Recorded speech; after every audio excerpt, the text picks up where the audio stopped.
Nunca habría creído en los extraterrestres si no fuera por los descubrimientos increíbles que ponen en duda todo lo que sabíamos antes. Testimonios medievales, fragmentos misteriosos encontrados en el océano y artefactos con millones de años de antigüedad. Todo esto apunta a una posible intervención extraterrestre. Estamos al borde de un descubrimiento que podría cambiar todo lo que sabíamos sobre nuestro mundo y el universo. Después de ver este video, cambiarás tu opinión sobre el mundo antiguo.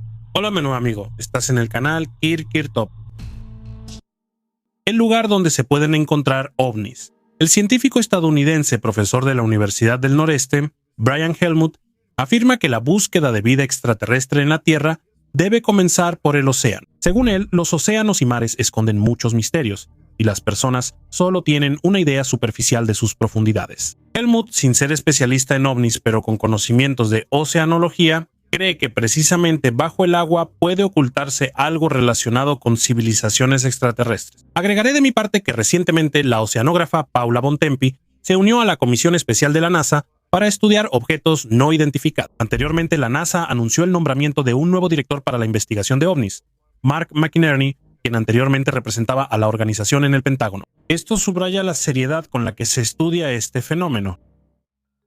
Objeto de cobre. Este misterioso artefacto fabricado de una sola pieza de aleación de cobre sigue desconcertando a investigadores y coleccionistas. El objeto está fundido de manera bastante tosca con defectos visibles y tiene una cabeza en forma de prisma rectangular que se estrecha por todos lados hasta un borde afilado. El mango, suavemente redondeado en el extremo, no muestra señales de golpes, lo que indica que no se utilizaba para golpear en el sentido habitual. Es interesante que en las caras de la cabeza antes había líneas paralelas de rayones, que con el tiempo se han desgastado. Esto puede indicar el uso repetido del artefacto, posiblemente durante procesos de corte, pulido o raspado. La datación estimada del artefacto varía entre 5 y 10.000 años, sin embargo, su origen exacto sigue siendo incierto. Algunos investigadores plantean la hipótesis de que este objeto pudo haber sido utilizado con fines rituales o como parte de un dispositivo tecnológico desconocido. Los partidarios de la historia alternativa creen que estos artefactos podrían haber sido parte de herramientas antiguas altamente desarrolladas, creadas utilizando tecnologías que superaban las capacidades de los antiguos metalúrgicos. Plataforma de aterrizaje para ovni. Gary Dixon, un residente de Flint, Gales, de 62 años, iba camino a Llangollen cuando su atención fue atraída por un disco blanco y redondo de 15 metros que giraba lentamente sobre la superficie del río Dee en Denbighshire. Estaba tan intrigado por este objeto inusual que decidió caminar varios kilómetros para examinarlo más de cerca. El disco era perfectamente redondo y giraba en sentido contrario a las agujas del reloj, dando la impresión de un fenómeno natural misterioso. Gary, que planeaba pasar el día de invierno en Llangollen, quedó tan fascinado por lo que vio que se quedó observándolo durante aproximadamente media hora. Según sus observaciones, el disco daba una vuelta por hora. Resulta que los discos de hielo no son algo raro. Este fenómeno natural se observa en todo el mundo, desde Rusia y China hasta Escandinavia y América del Norte. La primera observación registrada de un disco de hielo fue en Turquía. En 1895 en Estados Unidos, en el río Minas, en Connecticut. En los últimos años, estas formaciones naturales han llamado la atención debido a su impresionante tamaño. Por ejemplo, en enero de 2019 se descubrió un disco de hielo de 100 metros de ancho en el río Presumpscot, en el estado de Maine. Pero un caso aún más impresionante ocurrió en Canadá, donde en el río Talson se observó un gigantesco disco giratorio de 200 metros de diámetro que fue captado por satélites. Estas formaciones de hielo únicas han recibido diferentes nombres: círculos de hielo, sartenes y carruseles. Juego de mesa Knossos. Las reglas de este juego se han perdido en el tiempo y hasta el día de hoy nadie sabe cómo se jugaba. Este artefacto fue descubierto durante las excavaciones del Palacio de Knossos por el arqueólogo británico Arthur Evans. Knossos, ubicado en la isla de Creta, es considerado una de las ciudades más antiguas de Europa, y el juego encontrado data aproximadamente del año 1600 antes de nuestra era, elaborado con materiales preciosos como marfil, cristal, vidrio, oro y plata. El juego no solo era un entretenimiento costoso, sino que también, posiblemente, un símbolo del alto estatus de su propietario. Los arqueólogos suponen que el juego pudo haber sido utilizado no solo para el entretenimiento, sino también para rituales o adivinaciones. Algunos investigadores incluso plantean la hipótesis de que los patrones complejos en el tablero de juego pueden contener elementos astronómicos o místicos, lo que despierta el interés de los partidarios de la teoría sobre el origen extraterrestre y los conocimientos antiguos. Es posible que este misterioso juego de mesa alguna vez ayudara a las personas a comunicarse con fuerzas superiores o incluso con civilizaciones extraterrestres. Las ruedas de Buda y los carruseles diabólicos, la bioluminiscencia marina, un fenómeno en el que algunos habitantes del mar emiten luz, es conocida desde hace mucho tiempo. Por ejemplo, algunas especies de plancton son capaces de producir una luz lo suficientemente brillante como para que el ojo humano la note. Este fenómeno a menudo se asocia con la observación de resplandores en la superficie del agua o justo debajo de ella. Sin embargo, además de las explicaciones científicas, también existen relatos más místicos sobre círculos misteriosos en el agua. Estos anillos luminosos se llaman ruedas de Buda o carruseles del diablo. Es interesante que, según una versión, los primeros fueron nombrados así por marineros orientales y los segundos por europeos. Los chinos consideraban estos fenómenos como buenos augurios, mientras que los europeos, en particular los cristianos, los veían como una mala señal. Presten atención a cómo las personas en Occidente y Oriente, al observar el mismo fenómeno natural, lo interpretan de manera completamente opuesta. Al mismo tiempo, a pesar de la popularidad de estas historias, no existe ni un solo testimonio oficial documentado de tales fenómenos. Es posible que los misteriosos círculos luminosos estén relacionados con el plancton marino, que en la oscuridad del océano crea un resplandor brillante. También cabe señalar que relatos similares sobre las ruedas de Buda y los carruseles del diablo a menudo se reflejan en el folclore, pero hasta ahora siguen siendo solo parte de mitos y leyendas, no confirmados por hechos. Los científicos derritieron hielo de 46.000 años de antigüedad.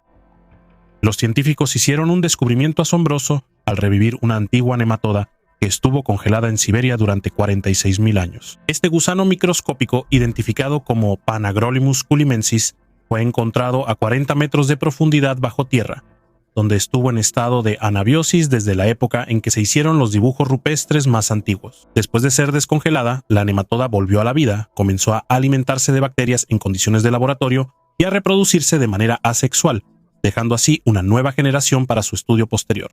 Las capacidades de esta nematoda para sobrevivir en condiciones extremas pueden competir con especies más conocidas como Caenorhabditis elegans, que pueden sobrevivir a la desecación y producir un azúcar, la trealosa, que protege contra la deshidratación. Este descubrimiento puede abrir nuevos horizontes en la comprensión de los procesos biológicos de supervivencia y evolución, sugiriendo que las especies pueden existir en condiciones extremas durante miles de años e incluso revivir después de un largo periodo de inactividad. Si los científicos logran incorporar las capacidades de estos seres vivos en los humanos, de hecho nos esperaría un viaje en el tiempo, ya que la humanidad podrá inducir a las personas a un estado de anabiosis y despertarlas en un futuro lejano, dentro de decenas, cientos o miles de años. Vida en un meteorito. Los investigadores que estudiaron el meteorito encontrado en la isla de Sri Lanka declararon que no es simplemente un fragmento de roca del espacio, sino un posible artefacto de origen extraterrestre. Los análisis realizados mostraron la presencia de fósiles de algas microscópicas que, según los científicos, pueden ser evidencia de la hipótesis de la panspermia, la idea de que la vida se dispersa por el universo a través de asteroides y cometas. Estos descubrimientos despertaron un gran interés, ya que podrían confirmar la teoría de la existencia de vida fuera de la Tierra. Sin embargo, los resultados fueron criticados por la comunidad científica. Algunos expertos afirman que los fósiles encontrados se parecen demasiado a los microorganismos terrestres que habitan en agua dulce. La posibilidad de contaminación del meteorito por formas de vida terrestres durante su permanencia en la superficie de la Tierra también sigue siendo un argumento serio en contra de la hipótesis del origen extraterrestre del hallazgo. Visitantes extraterrestres en Egipto. Recientes excavaciones arqueológicas en Egipto llevaron a un descubrimiento sensacional que atrajo la atención de todo el mundo. Los arqueólogos encontraron artefactos en la zona de la meseta de Giza que, según algunos científicos, podrían ser pruebas de que extraterrestres visitaron la Tierra hace 5.000 años. Todo comenzó con las excavaciones en una tumba recién descubierta que pertenece al antiguo reino de Egipto. Entre los objetos encontrados destacaban especialmente unas placas metálicas con símbolos enigmáticos e imágenes de objetos voladores que recordaban a los ovnis modernos. El análisis de los artefactos mostró que están cubiertos de inscripciones en un idioma desconocido. Algunos científicos suponen que esto podría ser un mensaje de extraterrestres que los antiguos egipcios pudieron haber interpretado como un contacto con otra civilización. Los lingüistas ya están trabajando en descifrar estos símbolos, pero hasta ahora los resultados siguen siendo inciertos. También llamaron la atención las imágenes de objetos voladores no identificados en las placas, que según los ufólogos podrían ser esquemas de una nave extraterrestre. Me parece que hasta ahora los investigadores han sacado muchas conclusiones apresuradas, y lo más probable es que la interpretación de estas placas sea más terrenal. Por eso es mejor esperar a que termine el estudio de estos artefactos y averiguar qué símbolos están representados y por qué están ahí. Estatuillas de bronce de los Nuragas. Estas figurillas con cascos con cuernos arrojan luz sobre un pueblo misterioso, cuyo origen sigue siendo motivo de debate. En el siglo XII a.C., el Mediterráneo se enfrentó a una catástrofe, la invasión de los llamados pueblos del mar, que se unieron para atacar a las grandes civilizaciones de la Edad de Bronce. Estos pueblos guerreros, descritos por el faraón egipcio Ramsés III, atacaron grandes potencias como Ugarit, los hititas, Chipre, los cananeos e incluso el poderoso Egipto. Precisamente con sus invasiones se asocia el colapso de la Edad de Bronce, la desaparición o debilitamiento de muchos grandes estados. Uno de los pueblos más enigmáticos entre las tribus del Mediterráneo son los Shardana o Shardanas. En las representaciones egipcias aparecen con cascos con cuernos y armaduras acorazadas. Sin embargo, lo más interesante es la conexión de este pueblo con la isla de Cerdeña. En las inscripciones fenicias de la Piedra de Nora, la isla de Cerdeña se menciona como SRDN, el mismo nombre que usaban los egipcios para referirse a los Shardana. La confirmación de esta teoría fueron las estatuillas de bronce nurágicas encontradas en la isla. Representan a guerreros con los mismos cascos con cuernos que aparecen en los relieves de Ramsés III, además de estar armados con escudos y espadas. Esto plantea la pregunta: ¿eran los Shardana originarios de Cerdeña o se establecieron en la isla después de sus campañas por el Mediterráneo oriental? Mientras los historiadores continúan estudiando los artefactos, este misterio sigue sin resolverse y genera muchas hipótesis sobre el papel de los Shardana en la desaparición de la civilización de la Edad de Bronce. ¿Cuáqueros y Biodax?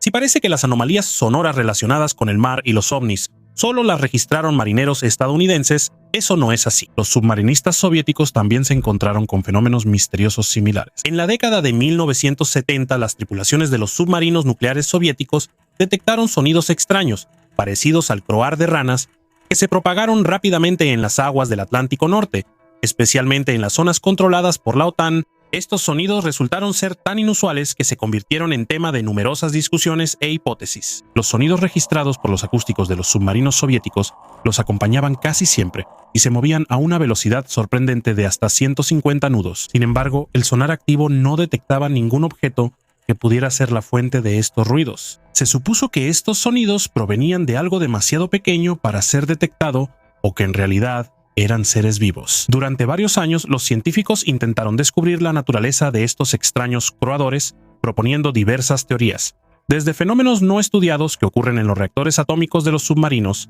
hasta vibraciones en la frontera de capas de agua con diferente temperatura y salinidad. Sin embargo, la Academia de Ciencias Soviética propuso una explicación más probable.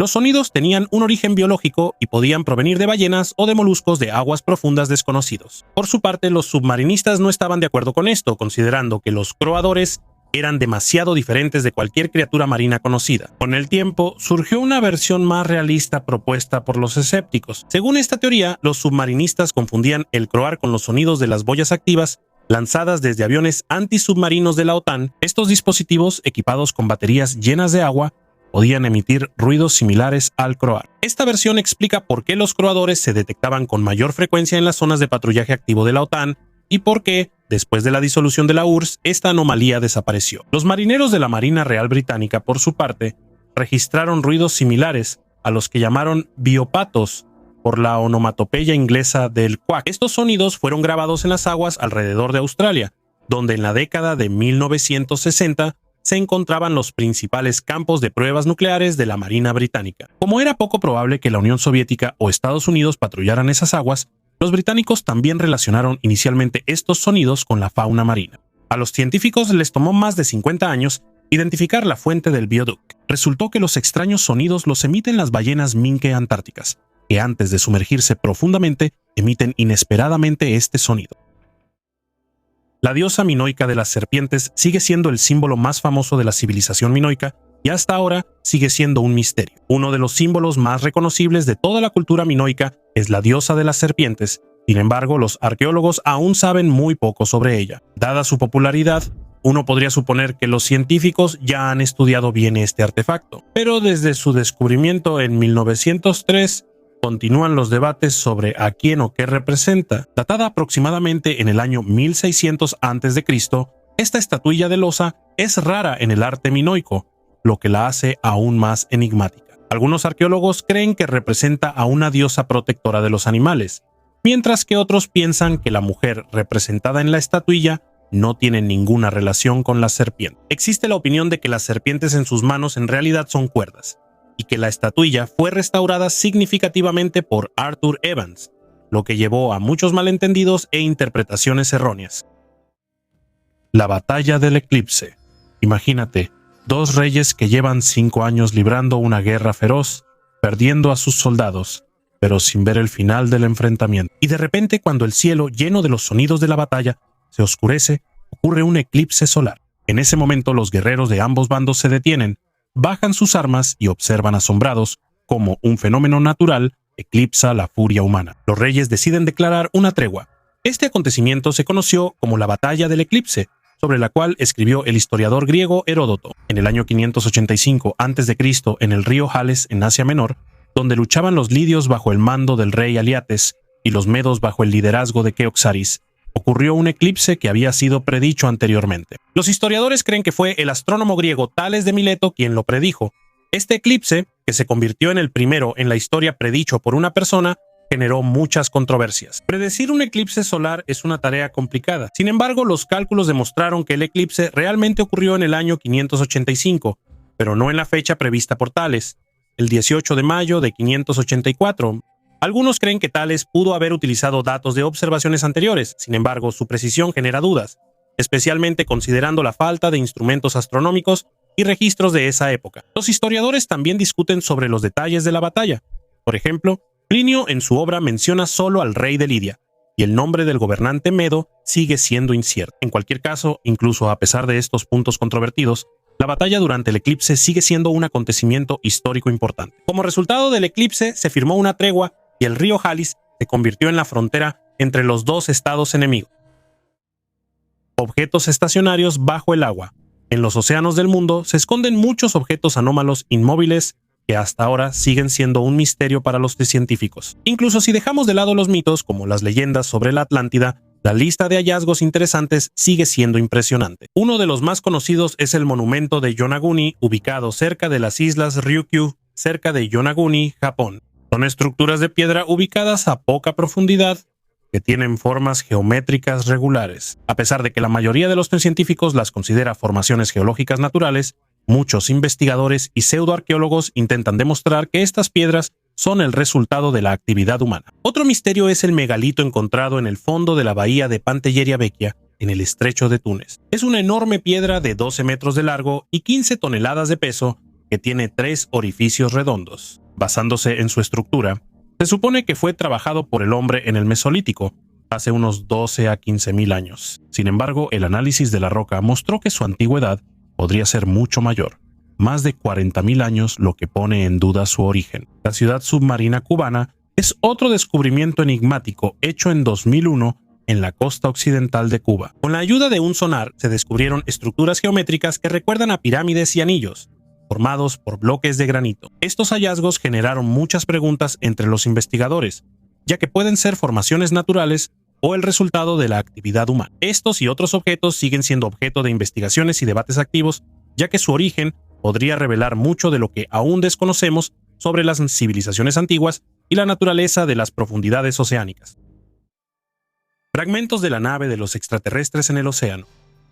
El conocido científico de la Universidad de Harvard, el astrofísico Avi Loeb, quien se hizo popular gracias a sus investigaciones sobre ovnis y posibles contactos con extraterrestres, informó sobre el posible hallazgo de fragmentos de una nave extraterrestre en el fondo del océano. Loeb se hizo conocido gracias a su teoría sobre la naturaleza inusual del asteroide Oumuamua, que en 2017 aceleró y se desvió de su trayectoria esperada sin razones aparentes, lo que llevó al científico a suponer que tenía un origen artificial. Recientemente, Loeb puso atención a un meteorito que cayó en el Océano Pacífico en 2014. El objeto, conocido como IM-1, se distinguía por su velocidad inusual. El científico se dirigió al lugar de su caída y, junto con su equipo, extrajo un fragmento desde una profundidad de 1.700 metros. Como resultado, encontraron alrededor de medio centenar de pequeñas esferas compuestas de hierro, magnesio y titanio, de aproximadamente 0.3 milímetros de tamaño. Leeb y sus colegas suponen que estas esférulas podrían ser una prueba de un aterrizaje de emergencia de una nave extraterrestre en la Tierra. Sin embargo, muchos científicos son escépticos respecto a su hipótesis, afirmando que fragmentos similares con esa composición pueden ser el resultado de procesos naturales que ocurren cuando un meteorito cae en la atmósfera y al fondo del océano. Estrellas, llamada de los extraterrestres. La humanidad lleva muchas décadas enviando señales al espacio, con la esperanza de establecer contacto con civilizaciones extraterrestres. Pero, ¿qué pasaría si algún día la Tierra recibiera una respuesta? Si los científicos logran detectar signos de vida extraterrestre, lo más probable es que los primeros en enterarse sean los especialistas del programa SETI, la búsqueda de inteligencia extraterrestre. Este proyecto se puso en marcha en 1959, cuando los científicos empezaron a investigar señales del espacio. Hoy en día, para analizar la enorme cantidad de señales de radio, se utilizan computadoras potentes que rastrean cualquier patrón inusual. Según Seth Shostak, el astrónomo principal de la red, incluso si se detecta una señal de extraterrestres, esto no causará pánico. Todos los resultados serán confirmados por otros telescopios, y sin duda todo el mundo se enterará de ello. Al final de cuentas, la noticia de tal descubrimiento se difundirá instantáneamente a través de los medios de comunicación y las redes sociales. Aunque en el pasado intentos similares de contactar con extraterrestres llevaron a falsas alarmas, los científicos creen que es importante prepararse para un contacto real. Pero la pregunta de cómo responder a los extraterrestres sigue abierta. Para esto se requerirá cooperación internacional, y según los científicos, el principal idioma de comunicación será la matemática. El profesor Paul Davis, de la Universidad Estatal de Arizona, encabeza un grupo que trabaja en la creación de una respuesta. Existe la opinión de que los extraterrestres podrían enviar simplemente una señal para decir: «Hola terrícolas, estamos aquí». Pero cómo expresar la esencia de la vida humana o nuestros valores usando las matemáticas sigue siendo una tarea complicada. Armas químicas antiguas. El arqueólogo Simon James de la Universidad de Leicester presentó los resultados de su investigación, que podrían cambiar nuestra comprensión del uso de armas químicas en la antigüedad. Él afirma que logró encontrar pruebas del uso de sustancias venenosas en el año 256 después de Cristo durante el asedio de la ciudad romana de Dura Europos a orillas del río Éufrates. La investigación de James se centró en la excavación realizada en esta antigua ciudad, que fue sitiada por el ejército persa. En uno de los túneles excavados por los romanos para evitar el avance del enemigo, se encontraron los restos de 20 soldados. Estas personas murieron estando en sus pasadizos, y James propuso la teoría de que la causa de su muerte pudo haber sido el uso de armas químicas. En el túnel se encontraron rastros de betún y cristales de azufre, sustancias que al quemarse liberan vapores venenosos. Según el científico, los persas pudieron haber colocado un brasero en su túnel y puesto estos materiales sobre él. Cuando los romanos rompieron la pared, vapores mortales comenzaron a filtrarse a través de ella, matando a todos los defensores de la ciudad en cuestión de minutos. A pesar de usar armas químicas, el ejército persa no pudo derribar las murallas de la ciudad a través de los túneles. Sin embargo, Dura Europos fue capturada de todos modos, y los métodos que usaron los persas para lograrlo siguen siendo desconocidos. Herramientas de piedra en Dagestán. En Dagestán se han hecho hallazgos arqueológicos que amplían significativamente nuestra comprensión de la historia antigua de la humanidad. El principal objeto de estudio fueron los antiguos asentamientos de Mukai I y Mukai II, ubicados a lo largo de los antiguos cauces de los ríos. Aquí se encontraron herramientas de piedra cuya antigüedad es de millones de años. Llamaron especialmente la atención los hallazgos en el asentamiento de Mukai I. Entre ellos se encontraron picos planos, cantos tallados bifaciales y otras herramientas similares a las que se hallaron en el asentamiento de Ainikap I. Estos hallazgos datan de hace 1.95 a 1.78 millones de años, lo que los convierte en unos de los más antiguos en el territorio de Rusia. Las herramientas encontradas en Mukai I evidencian un alto nivel tecnológico de los antiguos humanos. Utilizaban lascas de piedra para crear instrumentos para golpear y cortar. Sin embargo, a diferencia de hallazgos similares en África Oriental, aquí no se encontraron hachas de mano, lo que puede indicar tecnologías únicas características de esta parte del mundo. También resultan interesantes las herramientas gigantes que pesan 56 kilogramos, que según los científicos se usaban para romper huesos y cráneos con el fin de extraer la médula ósea. Estas herramientas se encuentran en los sitios donde los antiguos humanos procesaban sus presas. Kriptonita en la Tierra. La jadarita, un mineral descubierto en 2006 en Serbia, llamó la atención por su sorprendente parecido con la kriptonita, la sustancia ficticia que debilita a Superman. La composición química de la jadarita casi coincide por completo con la de la kriptonita descrita en la película El regreso de Superman que incluye sodio, litio, borosilicato e hidróxido. Sin embargo, a diferencia de su contraparte fantástica, la jadarita no contiene flúor, que le daba a la kriptonita su famoso brillo verde. Por eso la jadarita es de color blanco. El descubrimiento de este material despertó gran interés tanto entre los científicos como entre los fanáticos de la ciencia ficción, convirtiéndose en un ejemplo de cómo la ficción a veces se cruza con la realidad. La jadarita se encontró exclusivamente en el valle del río Jadar en Serbia y es de interés debido a su alto contenido de litio, que se utiliza en la producción de baterías. Las formaciones rocosas escultóricas de Rutinefa.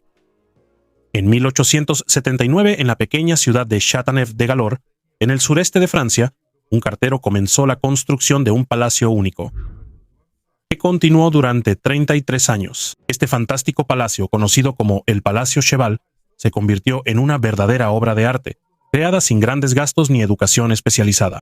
Aproximadamente 15 años después, en el otro extremo de Francia, en Bretaña, el sacerdote Adolphe Julian Fouéré, más tarde apodado el Cheval de Bretaña, se dedicó a crear impresionantes esculturas. En 1863 fue ordenado sacerdote, pero después de perder la audición en 1894 se retiró. Se estableció en un pequeño pueblo llamado Rutineuf, donde comenzó a trabajar en el género Art Brut, un arte creado fuera de la cultura oficial. De 1894 a 1907, Fouéré creó cientos de esculturas de madera, incluyendo tótems, figuras de santos y personajes políticos, animales y criaturas mitológicas. Sin embargo, su obra más destacada fueron más de 300 esculturas talladas en las rocas de granito de la Costa Esmeralda. Estas figuras y bajorrelieves de colores vivos representan personajes fantásticos, acontecimientos históricos y mitología, desde santos y exploradores hasta figuras majestuosas como Cleopatra y Napoleón. Sus obras atraían a miles de turistas y la ciudad de Saint-Malo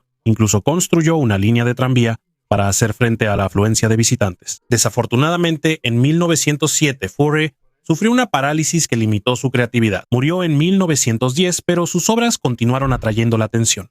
Hoy en día, estas esculturas están en peligro de destrucción debido al paso del tiempo y a la acción de la naturaleza. OVNIs en la Edad Media. La Edad Media suele percibirse como una época de guerras, enfermedades y oscuros prejuicios, donde no había electricidad ni otras comodidades modernas. Sin embargo, en este periodo también surgieron logros muy importantes, como las universidades, la imprenta y los libros. Estas innovaciones no solo influyeron en el desarrollo de la ciencia y la educación, sino que también se convirtieron en fuentes de testimonios históricos, incluyendo relatos de sucesos inusuales en el cielo, que pueden interpretarse como encuentros con ovnis. Uno de esos ejemplos es un boletín informativo publicado en abril de 1561, que describe una observación masiva en Nuremberg. El 14 de abril de 1561 al amanecer, los habitantes de la ciudad presenciaron una colisión de varios objetos en el cielo, esferas, cilindros y otras formas extrañas. Estos objetos luchaban entre sí y luego uno de ellos, un gran triángulo negro, apareció en el aire. El evento duró varias horas, pero no causó ningún daño a los habitantes de la ciudad. Algunos creen que fueron alucinaciones colectivas, otros piensan que pudo haber sido un enfrentamiento de ovnis. Estos eventos no se limitan a Nuremberg. En 1566 en Suiza, en la ciudad de Basilea, se observaron fenómenos similares, figuras extrañas en el cielo que parecían combates entre objetos celestiales. En 1665 en Berlín, los pescadores presenciaron una batalla entre naves aéreas, así como un objeto extraño que recordaba la descripción moderna de un ovni. Estas historias demuestran que los ovnis pudieron haber sido parte de la mitología humana y fueron documentados mucho antes del siglo XX. La misteriosa desaparición en el faro. El faro es un lugar que siempre provoca una sensación de soledad e inquietud. La historia de la desaparición de 3 guardianes del faro en las Islas Flannan se ha convertido en un verdadero misterio místico, atrayendo la atención de los aficionados a los sucesos inexplicables. Todo comenzó en 1900 cuando una tripulación de helicóptero fue a Eilean Mor, parte del archipiélago Flannan, para revisar el funcionamiento del faro y a sus guardianes, Thomas Marshall, James Ducat y Donald MacArthur. Cuando llegaron, descubrieron que no había nadie en el lugar, como si los hombres simplemente hubieran desaparecido. Dentro del faro se encontró una silla volcada, en la mesa había comida sin tocar y los relojes no funcionaban. El diario de a bordo informó que hubo una fuerte tormenta en la zona, sin embargo, no hubo reportes de ella en las áreas cercanas. A partir de esto, se supuso que los fareros murieron arrastrados por el mar mientras trabajaban, pero la ausencia de rastros de sangre y otras pruebas dio lugar a muchas teorías místicas. Algunos creen que la isla Eilean Mor tiene una aura siniestra que afecta a las personas y las hace perder la razón. La misteriosa desaparición, la falta de explicaciones lógicas y los detalles extraños hicieron de esta historia la base de leyendas que hablan de fuerzas sobrenaturales e incluso de extraterrestres. La falta de hechos precisos solo alimenta las teorías místicas, dejando más preguntas que respuestas. Un hallazgo aterrador en Kuwait.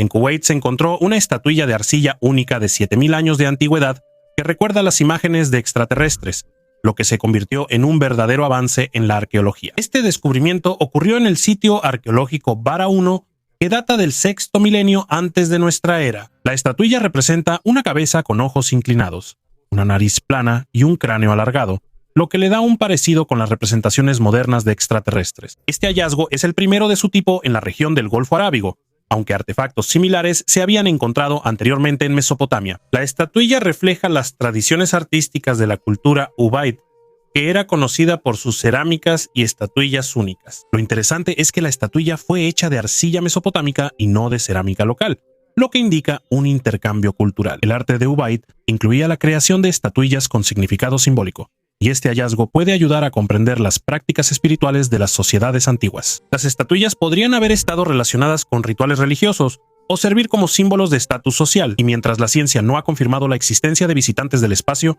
la cuestión sobre la naturaleza de los misteriosos objetos voladores es algo que cada quien decide por sí mismo. Comparte este video con tus amigos y deja un comentario amable debajo del video. Gracias por vernos. Hasta luego a todos.